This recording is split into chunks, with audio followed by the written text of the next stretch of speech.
SoftBank says this telecom unit will be the first to get chips using NVIDIA's latest Blackwell design for its supercomputer. NVIDIA CEO Jensen Huang holding an event in Tokyo today featuring SoftBank chief Masa Son, who is pushing to expand the company's exposure to the artificial intelligence wave. Partnering with you is incredible, and really, really happy that we're doing this. This is completely revolutionary. This is the first of its kind to transform the telecommunications network, the communications network, into an AI network. In a riveting revelation that instantly caught the attention of market watchers, NVIDIA's CEO Jensen Huang unveiled a fascinating tidbit from the past at the AI Summit in Tokyo. During a captivating conversation with SoftBank's Masayoshi Son, Huang mentioned that over a decade ago, Son proposed an enticing financial backing for a complete buyout of NVIDIA.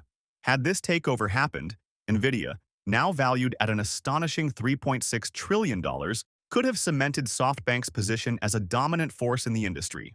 Yet, in an intriguing twist, both leaders reminisced about what could have been, sharing a lighthearted moment that resonated with the audience. This encounter precedes NVIDIA's exciting announcement of building Japan's most powerful AI supercomputer, with SoftBank as a pivotal partner. Welcome back, everyone, to Investocracy. A lot of times the issue is Taiwan. And when it's such a hot button with President Xi that you say, listen, Taiwan should be fully recognized, that's what he hates.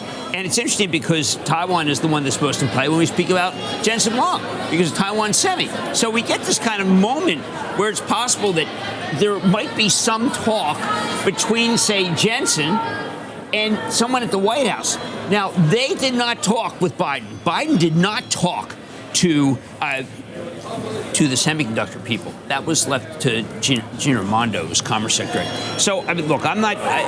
The reason why NVIDIA is flying isn't necessarily that it's going to be China. This is this amazing Masa Son deal in Japan.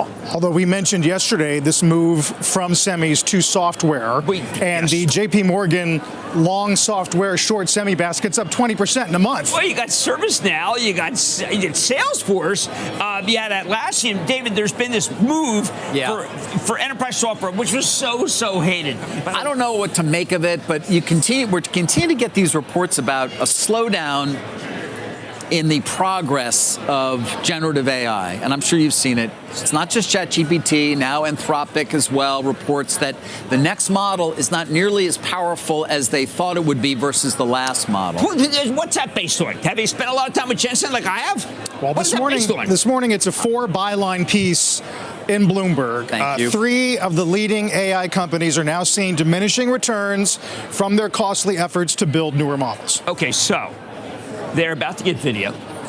The guy who's the front runner is Mark Zuckerberg. His ads, I don't know if you've seen it. I mean, he is crushing it using the latest and greatest. These are people who basically would like to see prices lower. It's bargaining. It's the art of the deal. Right. It's the art of the deal. There's the story that Carl's referencing. They all love. This may be a short time, a short term snafu of some kind on Have you looked the at longer Meta AI? trajectory, or maybe it means something. What, you've looked at Meta AI? Meta AI is going to be the largest by the end of the year. With Llama? You mean their large language model? Yes, and that's I open find sourced? that I've been going to Meta for anything that is remotely cultural. Like when I hear that there's like these, like Live Nation. Yeah. They have like a list of people who's coming to Brooklyn, the Paramount in Brooklyn. I Meta AI to all of them. You get up-to-the-minute information there on that? Depends if it's not finished. Because ChatGPT 4.0, which I was paying for, it's October of 23. Well, I mean, anything past then, you're out of luck. I asked them to summarize a call last night because I didn't want to read it. Yeah. It said the call hadn't happened yet. So that's suboptimal. I have not incorporated it into my workflow the way many people have, but that's on me. This can download Moby Dick in less than a second. I know. I remember when Jensen said that to you. Call me Ishmael, partner. I remember when Jensen said that to you. Well, because he said to me doesn't count. We have to look on these other stories. Of course it Maybe counts. Reuters says it's Tinker Toy. Remember what Jensen told me? He said, listen, it's like 5th grade. It's going to go 8th grade, and then it's going to be high school, and then David. Forget it. It's getting an advanced degree that you didn't go for. Jensen Huang, a visionary in the tech realm, could hardly mask his amusement as he recalled Masayoshi Son's ambitious proposal during their Tokyo summit meeting. The offer, presented almost a decade ago, seemed surreal at the time, reflecting the then skepticism of the market towards NVIDIA's potential. Sun's confidence in NVIDIA, however, was spot on, as evidenced by the company's legendary ascent fueled by the artificial intelligence boom. As Huang and Sun jested, Huang quipped, "We can cry together," conjuring a comedic image of two billionaires commiserating in humor over missed fortunes. This engaging exchange underlines NVIDIA's pivotal role in the AI sphere, having propelled Huang's net worth to a towering $128 billion, thereby ranking him as the 11th richest in the world. NVIDIA's chips have become the cornerstone of AI technology, driving an impressive 200% stock surge this year alone. In a strategic move, the company is poised to scale greater heights by partnering with SoftBank to develop Japan's AI infrastructure, underscoring its growing global influence. This narrative reminds us that sometimes foresight is just a decade too early. The stock market, much like an umpire, may keep us guessing, but data often underpins the final score, a lesson Sun recognizes as his net worth soared by over $5 billion this year, albeit a fraction of the fortune that could have been. But before we go any further, if you want to keep up with NVIDIA's latest updates and keep up with the stock market's latest news, you can follow our Twitter account. We post multiple times daily about the biggest changes and catalysts in the market, so click the follow button if you don't want to miss the newest market updates. Own it, don't trade it. Kind of like Masterson. I would have told Masterson, I think you ought to hold on to that NVIDIA. That was cold. What Jensen, what we showed there, Jensen did to Masa was pretty cold, man. Yeah. I think we have another bite. This one is talking about the SoftBank AI partnership. Am I right, Booth? Let's take a listen. We're announcing that we're partnering with SoftBank to bring and to build an AI infrastructure for Japan. Together, we're going to build Japan's largest AI factory. The NVIDIA, it's going to be built out of NVIDIA DGX. It is when it's built early this coming year, it'll have 25 AI exaflops. Just remember, the largest supercomputer in the world just recently was 1 exaflops. This is 25 exaflops for an AI factory to produce the AI.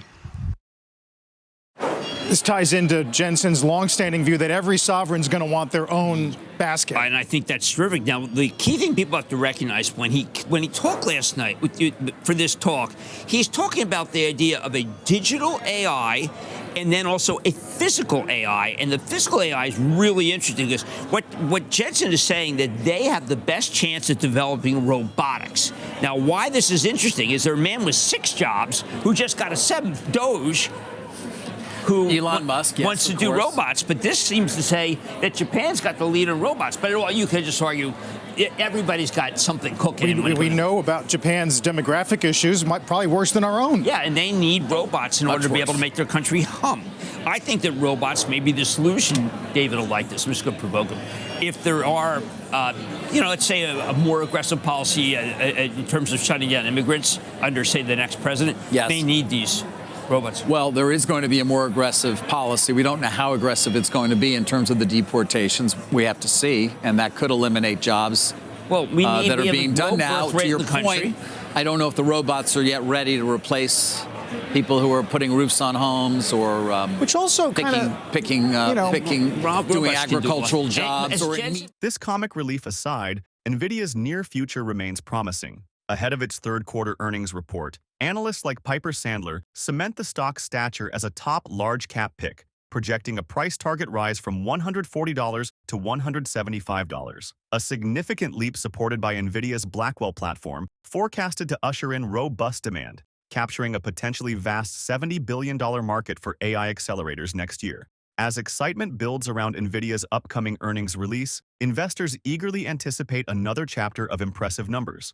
While NVIDIA's stock briefly dipped post its last earnings report, its long-term potential appears untarnished, further reinforced by its commanding presence in data center GPUs. But before going any further, if you made it this far into the video, thank you. These videos take a lot of effort and time to make, so if you enjoyed them, please hit the like button and subscribe to the channel. This goes a long way in helping us grow. That said, back to the video. Jensen told me anything they can do physical, anything we can do physical, they can do better. Doesn't it make you wonder what kind of weaker job prints the president-elect is willing to tolerate. Oh boy, that is someone really who's as interesting. market-focused as we believe is. That's very interesting. I don't think he's sitting here thinking if the 10-year goes lower in yield, the market will go up. I think he's just thinking about productivity. Right. And the productivity from robots is incredible. And David's quite wrong. The robots, according to Jensen, will be able to do things that will shock you, and dangerous things. That's because the advancement of these, like, unlike what these crybabies are talking about in terms of how slow the advancement is with Jensen's You mean beyond factory manufacturing, kind of physical labor? What are you talking about? I think that almost all physical labor could be done by robots in 10 years. In how many years? 10 years. 10 years. Okay. That is going Certainly. to have huge ramifications on listen, the working class. When Jensen told me that they can do anything, I couldn't. What are you going to say to him? Hey, you're dead wrong, I was partner. promised an autonomous vehicle. 4 years ago. Yeah, A million and I ago. sat here stupidly talking about 2020. We'll all be driving around. Well, if I read one more thing about how the quid pro quo is that Doge comes in there and gets $2 billion out, and in return, $2 trillion. we get AI. $2 billion. $2 billion can be easy. $2 billion. You can do that, but we can write a check for that. Yeah. But there are many stories which just say, look, this is now that he's close to the president, he's going to get AI, and he's going to be able to do self-drive. All right, that's Dogecoin, not the Department of Government Efficiency. Wow, that's a good one. Easy mistake. Maybe they should have just invested in that. Put up the 10-year. I want to do the 10-year versus Dogecoin because we talk about the 10-year a lot. In stock trading, wisdom often lies in recognizing visionary opportunities amidst fleeting market trends. NVIDIA, having solidified its place as the face of AI innovation, embodies this potential. Despite the stock's temporary fluctuations, NVIDIA's unwavering leadership in the data center arena, coupled with its strategic AI partnerships, signifies formidable growth prospects. The expansive potential supported by the freshly clinched Japanese AI supercomputer project with SoftBank ensures NVIDIA's continued dominance. With its market cap soaring to $3.6 trillion, investors find themselves at a crossroads to bank on this technology juggernaut as part of their portfolios. The question now remains, would you bet on NVIDIA capitalizing further on the AI revolution, or wait watchfully as it straddles new technological frontiers? As stock enthusiasts ponder this, NVIDIA's journey awaits its next groundbreaking chapter. And finally, if you would like to know what companies like NVIDIA have been up to these past few days, go ahead and click on the next video on your screen. See you there.